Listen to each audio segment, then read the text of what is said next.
Welcome to A1 TV Telugu news. నేను భువన. Updates చూద్దాం.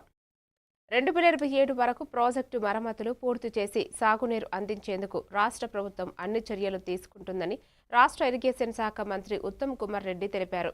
భూపాలపల్లి జిల్లాలోని మేడిగడ్డ ప్రాజెక్టు పునరుద్ధరణకైన జరుగుతున్న పరీక్షల పనులు ఆయన పరిశీలించారు.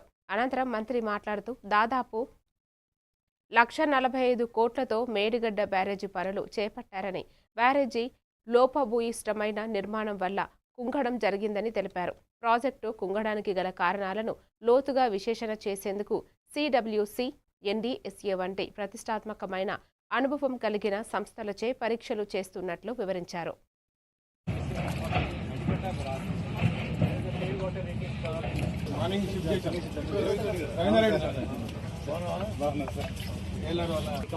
that casing and start drilling again. So that's how Mehra manto unnaru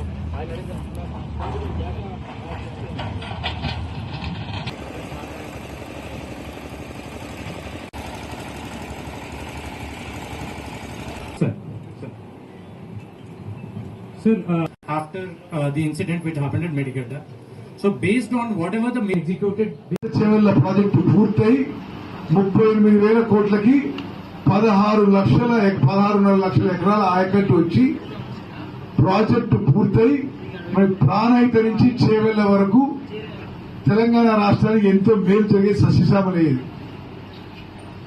కేవలం గత ప్రభుత్వానికి క్రెడిట్ రావద్దని, ఎక్కువ ఖర్చు పెడితే ఎక్కువ కమిషన్లు వస్తాయని ఒక తప్పుడు నిర్ణయంతో ఈరోజు చాలా కేటగారికల్ గా చెప్పగలుగుతాం. మనం సిడబ్ల్యూసి మన ఒపీనియన్ మనం ఇచ్చిండు. అసలు తుబ్బడి అట్టి దగ్గర నీళ్లు లేవని గాని మేము ఎన్నడూ చెప్పలేదు. అదేవిధంగా ముంపు విషయంలో ఆ రోజు ఒకవేళ 5 లక్షల ఎకరంకి వాళ్ళు ఒప్పుకోకుంటే తెలంగాణ ప్రభుత్వం 50 లక్షలు పర్ ఎకరం ఇచ్చినా ఈ ప్రాజెక్టు షిఫ్ట్ చేసి మేడిగడ్డ కట్టేదానికంటే ఉచితంగా ఉండే. భారత రాజకీయాల్లో ప్రధాని మోదీ సరికొత్త చరిత్ర సృష్టించారని, దేశంలో అత్యధిక కాలం ప్రధానిగా కొనసాగిన జవహర్లాల్ నెహ్రూ రికార్డును బద్దలు కొట్టారని కేంద్ర మంత్రి బండి సంజయ్ అన్నారు.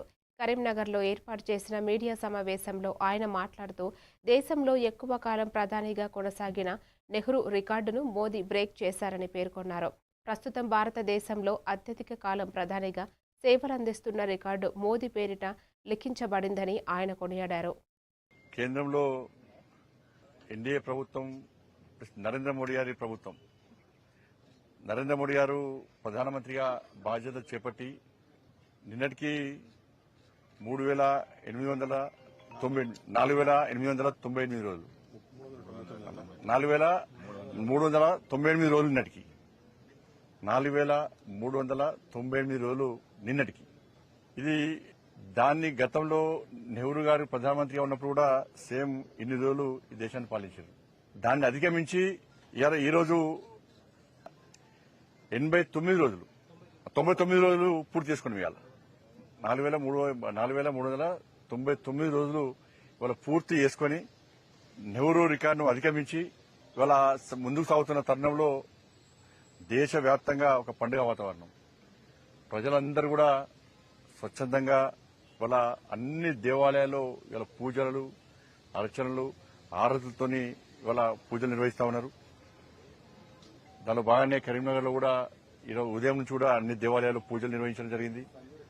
ఈరోజు మహాశక్తి దేవాలయంలో కూడా కుంకుమార్చన పూజలు కూడా నిర్వహించడం జరిగింది.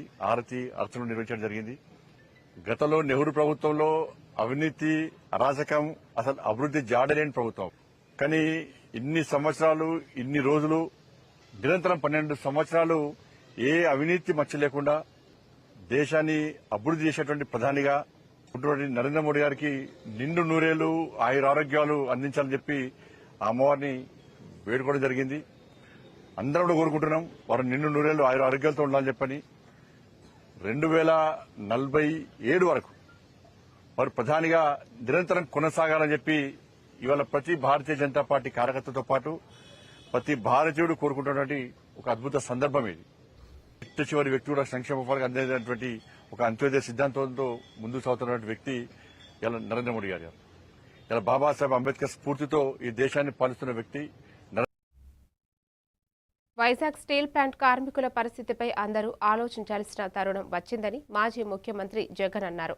ఇక్కడ కార్మికులకు తొలి నుంచి అండగా నిలిచింది వైసీపీనేనని, ఇప్పుడు కూటమి పాలనలో వాళ్ల పరిస్థితి ఆగమ్య గోచరంగా తయారైందని ఆయన అన్నారు.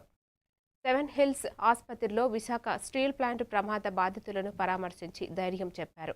అనంతరం జగన్ మీడియాతో మాట్లాడుతూ కూటమి హయాంలో స్టీల్ ప్లాంట్ ఉద్యోగుల పరిస్థితి దారుణంగా ఉందన్నారు. 4 నెలల జీతాలు బకాయిలు పెట్టారన్నారు. ఉద్యోగాలు జీతాలకు ప్రొడక్షన్కు లింకు పెట్టారని ఆయన ఆరోపించారు.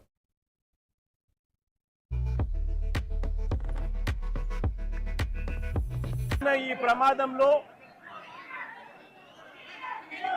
ఇప్పటికే దాదాపుగా 9 మంది చనిపోయిన పరిస్థితుల మధ్య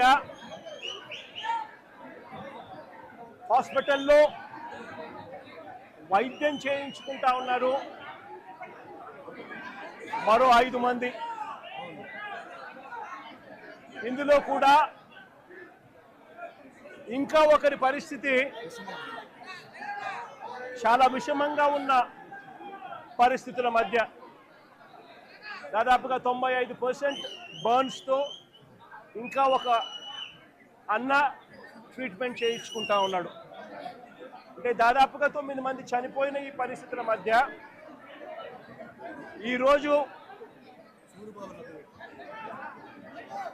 ఇక్కడ ఇలాంటి తరుణంలో మాట్లాడవలసి వస్తూ ఉంది. ఇవాళ కొన్ని సూటిగా ప్రశ్నలు అడుగుతా ఉన్నా. మానవత్వం ఏమాత్రం ఉన్నా కూడా రాష్ట్ర ప్రభుత్వాన్ని, కేంద్ర ప్రభుత్వం కూడా కేంద్ర ప్రభుత్వం మీద ఒత్తిడి కూడా తీసుకొని వచ్చి మంచి జరిగించమని చెప్పి రాష్ట్ర ప్రభుత్వాన్ని కూడా గట్టిగా కోరుతా ఉన్న పరిస్థితులు. ఈరోజు అందరం కూడా ఆలోచన చేయాలి.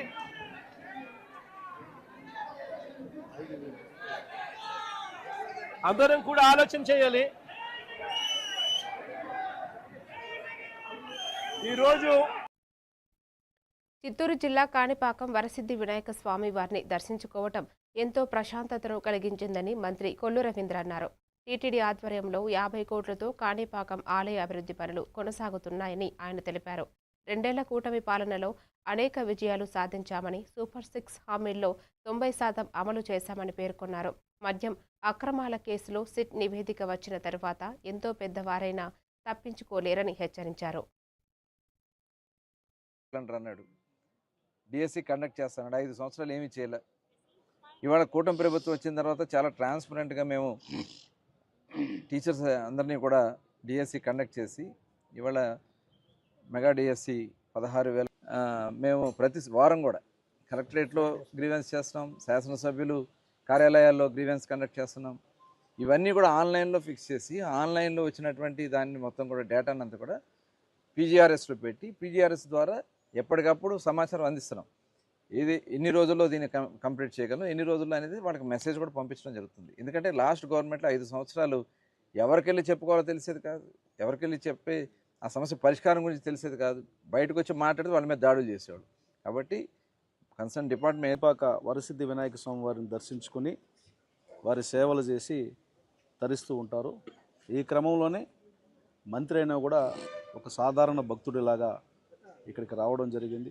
వచ్చి ఏమాత్రం ప్రోటోకాల్ హంగామాను కూడా లేకుండా అధికారులను కూడా వెంట రావద్దని ఆయన.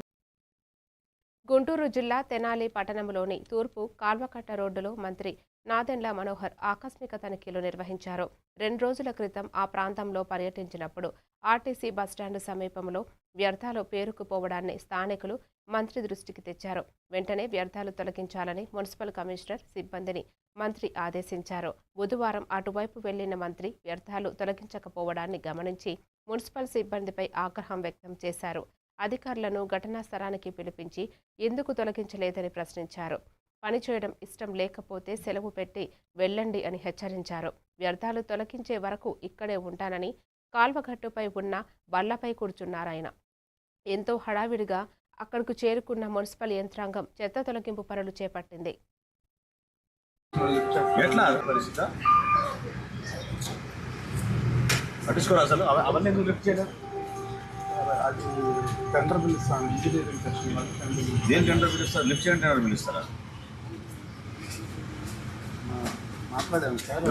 ఎవరు చెప్పేది టెండర్ బిల్ వాళ్ళని దాన్ని లిఫ్ట్ చేయడానికి? మన ఓన్ రిసోర్సెస్ తోటి మన ట్రాక్టర్లు మన జేసీబీతో మనం లిఫ్ట్ చేస్తుంటారు. దాని టెండర్ ఏంటి దానికి? ఇంజనీరింగ్ సెక్షన్ ఎట్లా? ఎక్కడైనా విన్నామా ఇది? మన ట్రాక్టర్ మన జేసీబీ మనం లిఫ్ట్ చేస్తుంది, దానికి టెండర్ ఏంటి? చేపిస్తాను ఇవాళ మధ్యాహ్నం కాదు, ఇప్పుడు కావాలి నాకు. ఇక్కడే కూర్చుంటాను. రంగారెడ్డి జిల్లా మహేశ్వరం నియోజకవర్గంలోని బడంగ్పేట్ సర్కిల్ నాదుర్గల్ 57వ డివిజన్ పరిధిలోని నాదుర్గల్ అల్మాస్గూడ ప్రాంతాల్లో ఉన్న స్వేచ్ఛ నివాస్ సౌభాగ్యపురం కాలనీలో ఎమ్మెల్యే సబితా ఇంద్రారెడ్డి పర్యటించి స్థానిక ప్రజల సమస్యలను పరిశీలించారు. ఏడాది కాలంగా కొనసాగుతున్న డ్రైనేజీ సమస్యకు శాశ్వత పరిష్కారంగా గతంలో ప్రతిపాదించిన ఎస్ఎన్డిపి నాలా పనులను తిరిగి ప్రారంభిస్తున్నట్లు తెలిపారు. ఇప్పటికే పనులు పరిపాలన అనుమతులు లభించాయని, టెండర్ ప్రక్రియ కొనసాగుతోందని, త్వరలోనే పనులు ప్రారంభిస్తామని చెప్పారు. ప్రస్తుతం ఉన్న డ్రైనేజ్ వ్యవస్థను కూడా అప్గ్రేడ్ చేసి భవిష్యత్తు అవసరాలకు అనుగుణంగా అభివృద్ధి చేస్తామని పేర్కొన్నారు.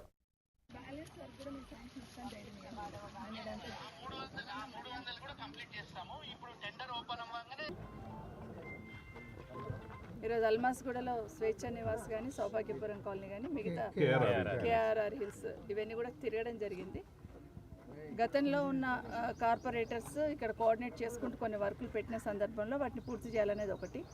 ఒక 1 year నుండి కూడా స్వేచ్ఛ నివాస్లో కానీ, అట్లాగే సౌభాగ్యపురంలో కానీ డ్రైన్ వాటర్తోని చాలా సఫర్ అవుతూ ఉన్నారు. అంటే 1 సంవత్సరం నుండి రోడ్డు మీదనే డ్రైన్ పోతూ ఉంటే చాలా ఇబ్బంది పడుతున్న సందర్భంలో గతంలో మనం ఎస్ఎన్డిపి నాలా ఒకటి పెట్టున్నాము. ఈ ప్రభుత్వం వచ్చిన దగ్గర దాన్ని ఆపడం వల్ల మళ్ళీ ఇబ్బంది అయ్యి దాన్ని ఒక 1 year నుండి ప్రాసెస్ చేస్తూ ఉంటే ఇప్పుడు శాంక్షన్ తీసుకోవడం జరిగింది. ఇంచుమించు 3 కోట్లు తీసుకున్నాం. మొత్తం కూడా అడికెళ్ళి కింది వరకు టెండర్ ప్రాసెస్లో ఉంది. దాన్ని పూర్తి చేసి దాదాపుగా 1.5 year నుండి కాలనీ వాళ్ళు ఇబ్బందులు పడ్డారు.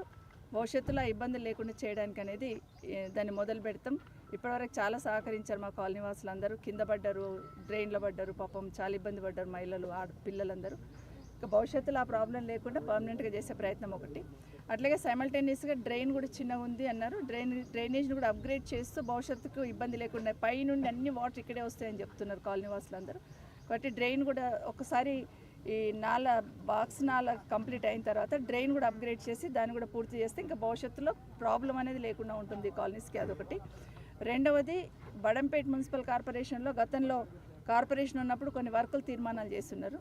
కానీ మధ్యలో జరిగిన చిన్న ఇబ్బందితోని వర్కులన్నీ ఆగిపోవడంతో ఎన్టీఆర్ జిల్లా జగ్గయ్యపేట పరిధిలోని పెనుగంచి ప్రోలులో శ్రీ గోపయ్య సమేత శ్రీ తిరుపతమ్మ వారిని AP assembly speaker Ayyanna Patrudu Rajya Sabha అభ్యర్థి విజయ్ కుటుంబం సమేతంగా దర్శించుకున్నారు.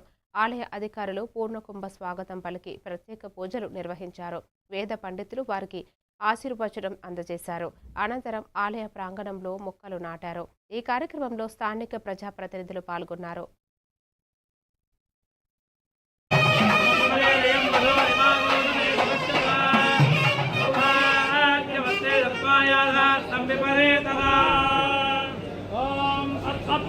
పద్మిని పద్మహస్తే పద్మాలయే పద్మదలాయతాక్షే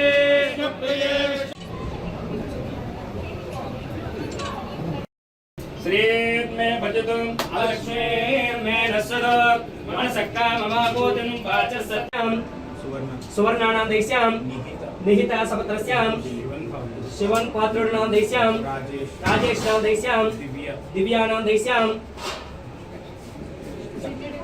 శ్రీ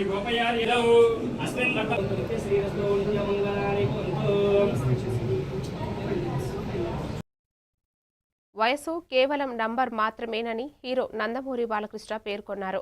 బసవతారకం క్యాన్సర్ హాస్పిటల్లో ఆయన క్యాన్సర్తో పోరాడుతున్న చిన్నారుల మధ్య జరుపుకున్నారు. బసవతారకం క్యాన్సర్ ఆసుపత్రిలో బాలయ్య కేక్ కట్ చేసి పిల్లలకు తినిపించారు. అనంతరం వారికి బహుమతులు అందజేసి ఆప్యాయంగా ముద్దాడి ధైర్యం చెప్పారు. అనంతరం బాలకృష్ణ మీడియాతో మాట్లాడుతూ భగవంతుడు ఇచ్చిన అవకాశాన్ని చేసుకుంటూ పోవాలన్నారు.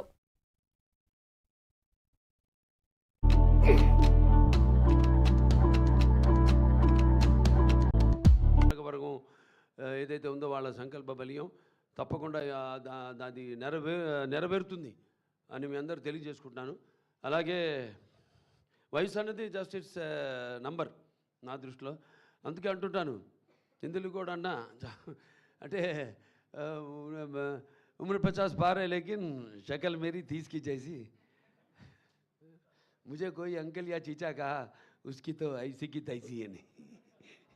So nothing. అందరూ అక్కడ వయసుతో పని లేదు. సో చేసుకుంటూ పోవడమే ఆ భగవంతుడు ఇచ్చిన అవకాశాన్ని మనం ఉపయోగించుకుంటూ దాన్ని మనం చేతుల్లో ఉంది. ఎంత భగవంతుడి చేతుల్లో ఉండదు. కొంత మమాత్మ సర్వభూతాత్మ అంటాం. నాలో ఉన్న ఆత్మే అన్ని జీవరాశుల్లో ఉన్నవి. అందుకే అంటాను నేను ఆ చార్ల్స్ మెకేది కూడా అప్పుడు కోట్ చేయడం జరిగింది. Basavatarakam Indo American cancer hospital మరియు రీసెర్చ్ ఇన్స్టిట్యూట్ 25 ఏళ్ల ప్రస్థానాన్ని పురస్కరించుకుని నిర్వహిస్తున్న రజతోత్సవ వేడుకలు ముగింపు సభను అత్యంత ప్రతిష్టాత్మకంగా నిర్వహించనున్నట్లు ఆసుపత్రి చైర్మన్ ప్రముఖ నటుడు నందమూరి బాలకృష్ణ ప్రకటించారు. జూన్ 22వ తేదీన హైదరాబాద్లోని హైటెక్ సిటీ నోవాటెల్ హోటల్లో జరిగే ఈ కార్యక్రమానికి తెలుగు రాష్ట్రాల ముఖ్యమంత్రులతో పాటు పలువురు కేంద్ర మంత్రులు, జాతీయ నాయకులు హాజరు కానున్నట్లు ఆయన వెల్లడించారు. ఆంధ్ర రాష్ట్ర కేంద్ర ఆరోగ్య శాఖ మంత్రివర్యులైన నడ్డా గారి ఆయన చీఫ్ గెస్ట్గా, మరియు తెలంగాణ ముఖ్యమంత్రి వర్యులు రేవంత్ రెడ్డి గారు, మరియు ఆంధ్ర రాష్ట్ర ముఖ్యమంత్రి వర్యులు శ్రీ నారా చంద్రబాబు నాయుడు గారు ప్రత్యేక ఆహ్వానితులుగా,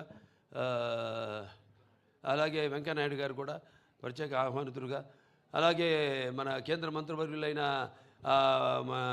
నేను చెప్తాను అదే విమాన శాఖ మంత్రివర్యులైన రామ్మోహన్ నాయుడు గారు, అలాగే కేంద్ర minister of state for health ఆరోగ్యానికి అనుప్రియ పటేల్ గారు, అలాగే ఇంకా ఎంతోమంది మన ఇరు రాష్ట్రాల ఆరోగ్య శాఖ మంత్రివర్యులైన దామోదర్ రాజనరసింహ గారైతేనేమి, మన సత్యప్రసాద్ యాదవ్ గారు, వీళ్ళందరూ కూడా వాళ్ళందరి సమక్షంలో మనం ఈ పండుగ జరుపుకుంటున్నాం. కాకపోతే ఈ ఆసుపత్రికి ఎవరైతే మొట్టమొదటి నుంచి కూడా అంటే మూలాలుగా నిలబడున్నారో ఆసుపత్రికి వాళ్ళందరినీ, అలాగే ముందు కూడా అందరిలో కూడా ఒక రోడ్డు ప్రమాదాల నివారణ ధ్యేయంగా వాహనదారుల్లో చైతన్యం తీసుకురావడానికి హయత్ నగర్ బస్టాండ్ సమీపంలో అరైవ్ అలైవ్ మీ కుటుంబం మీకోసం వేచి ఉంది అనే ప్రత్యేక రోడ్డు భద్రత అవగాహన కార్యక్రమాన్ని ఘనంగా నిర్వహించారు. ఈ కార్యక్రమానికి Malkajgiri police commissioner Sumathi, LB Nagar DCP Anuradha ముఖ్య అతిథులుగా హాజరయ్యారు. ఈ సందర్భంగా కమిషనర్ సుమతి మాట్లాడుతూ ప్రతి ఒక్కరూ ట్రాఫిక్ నిబంధనలను విధిగా పాటించాలని పిలుపునిచ్చారు.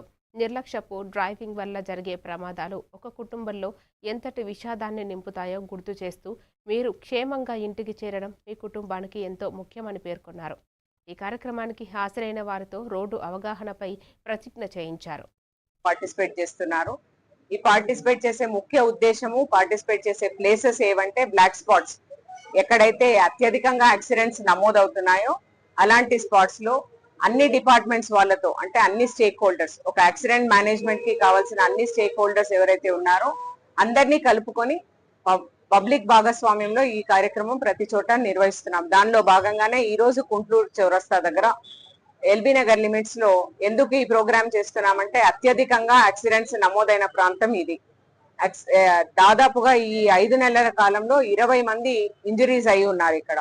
దానికి కారణాలంతా కూడా అన్ని డిపార్ట్మెంట్స్ వాళ్ళు స్టడీ చేయడము, ఇక్కడ ఉన్న పబ్లిక్ రిప్రజెంటేటివ్స్, అలాగే public, media, other than government departments అందరం కలిసి కూడా దీన్ని ఎలా నివారించాలి, తర్వాత ఎలా యాక్సిడెంట్స్ అయ్యాయి అన్నది ప్రజలకు చెప్పడం మా యొక్క ముఖ్య ఉద్దేశము.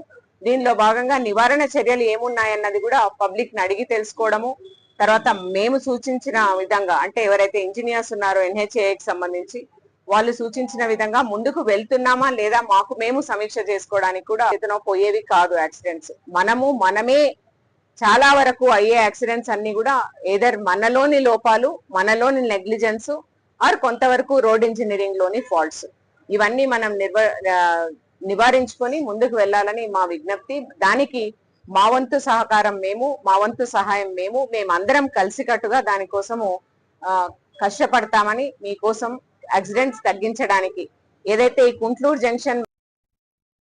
మధ్యప్రదేశ్ నుంచి రాజ్యసభ అభ్యర్థిగా కాంగ్రెస్ సీనియర్ నాయకురాలు ఏఐసీసీ తెలంగాణ ఇన్ఛార్జి మీనాక్షి నటరాజన్ వేసిన నామినేషన్ తిరస్కరణకు గురైన విషయం తెలిసిందే. ఈ అంశంపై కాంగ్రెస్ పార్టీ సీనియర్ నేతలు కేంద్ర ఎన్నికల సంఘంతో భేటీ అయ్యారు.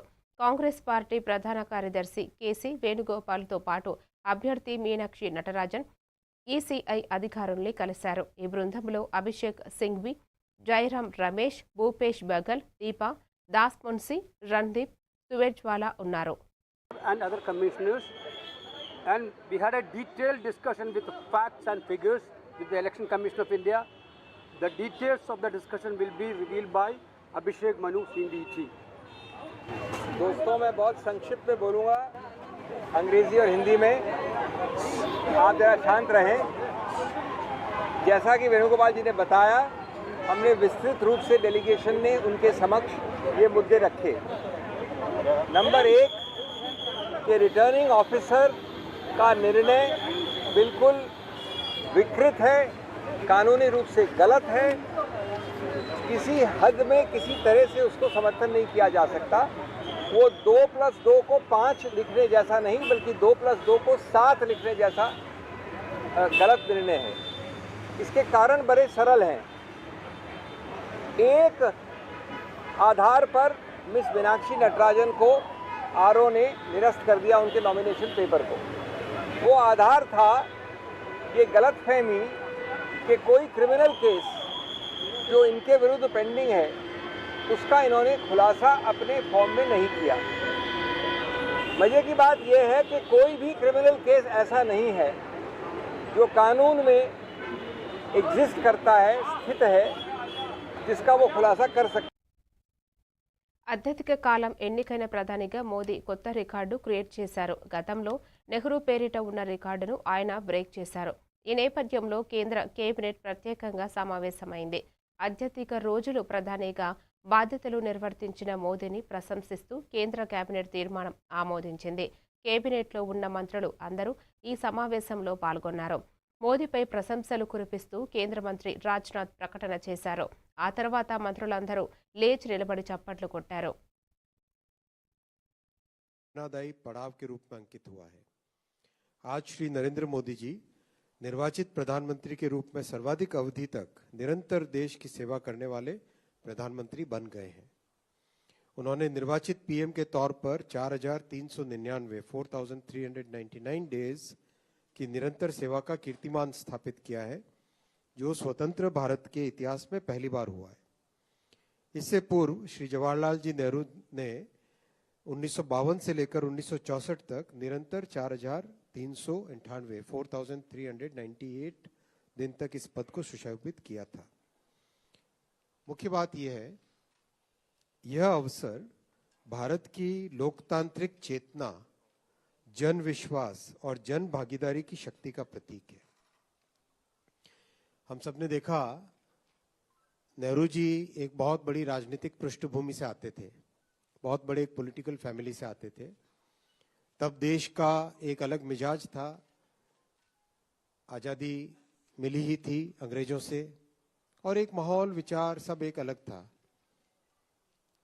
आज हमारे लोकतंत्र के ऊपर जो लोग प्रश्न उठाते हैं, एक साक्षी रूप से जिस तरह से देश को आगे किया, उनको इस देश ने विश्वास दिया। దేశ రాజధానిలో ఎన్డీఏ భాగస్వామ్య పక్షాల కీలక సమావేశం జరిగింది. ఎన్డీఏ ప్రభుత్వం 12 ఏళ్లు పూర్తి చేసుకున్న సందర్భంగా ఈ సమావేశం ఏర్పాటు చేశారు. ఈ భేటీకి బీజేపీ మిత్రపక్షాల ముఖ్య నేతలు హాజరయ్యారు. కేంద్ర మంత్రులు, AP CM Chandrababu, deputy CM Pawan కళ్యాణ్తో పాటు ఇతర రాష్ట్రాల సీఎంలు ఈ భేటీకి హాజరయ్యారు. ప్రధానిగా ఎక్కువ కాలం కొనసాగిన మోదీకి వీరంతా అభినందనలు తెలుపునన్నారు. మోదీకి అభినందనలపై ప్రత్యేక తీర్మానాన్ని ఏపీ సీఎం చంద్రబాబు ప్రవేశపెట్టారు.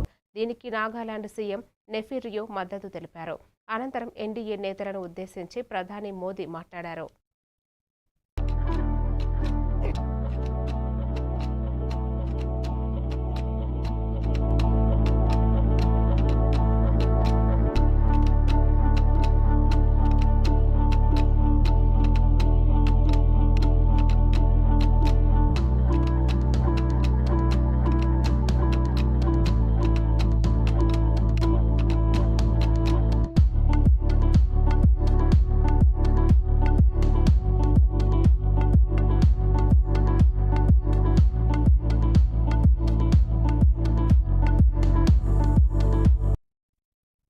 ప్రముఖ తమిళ దర్శకుడు భారతీరాజా కన్నుమూశారు.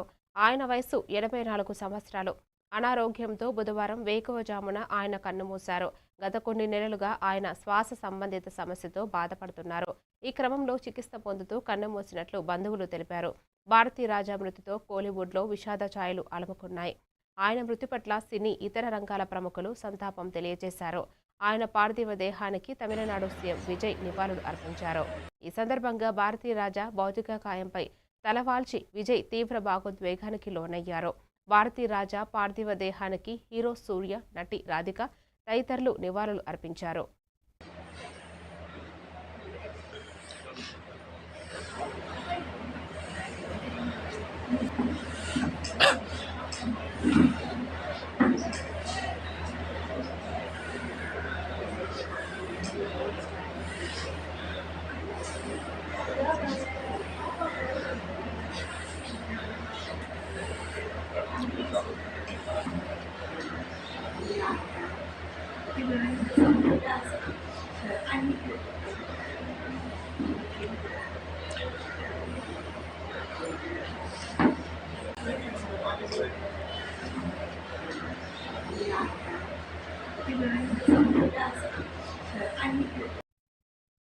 ఫుట్బాల్ అభిమానులు ఎప్పుడెప్పుడా అని ఎదురుచూస్తున్న అతిపెద్ద క్రీడా పండుగ ఫిఫా ప్రపంచ కప్ 2026కు రంగం సిద్ధమైంది. భారత కాలమానం ప్రకారం జూన్ 12 నుంచి ఈ మెగా టోర్నమెంటు ప్రారంభం కానుంది.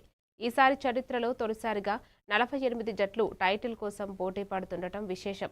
అమెరికా, మెక్సికో, కెనడా దేశాలు సంయుక్తంగా ఆతిథ్యం చేస్తున్న ఈ ప్రపంచ కప్లో మొత్తం 104 మ్యాచ్లు జరగనున్నాయి. ఈసారి టోర్నమెంట్ ఫార్మాట్లో కీలక మార్పులు చేశారు. గతంలో ఉన్న 8 గ్రూపుల స్థానంలో ఇప్పుడు 12 గ్రూపులను ప్రవేశపెట్టారు. ప్రతి గ్రూపులో 4 జట్లు ఉంటాయి. గ్రూపులోని ప్రతి జట్టు నుంచి మొదటి 2 స్థానాల్లో నిలిచిన జట్లతో పాటు 3వ స్థానంలో నిలిచిన ఉత్తమ 8 జట్లు నాకౌట్ దశకు అర్హత సాధిస్తాయి. దీంతో సాంప్రదాయ రౌండ్ ఆఫ్ 16కు ముందు కొత్తగా రౌండ్ ఆఫ్ 32 దశను కూడా చూడబోతున్నాం. ఈ మార్పుల వల్ల టోర్నమెంట్ మరింత ఆసక్తికరంగా మారింది.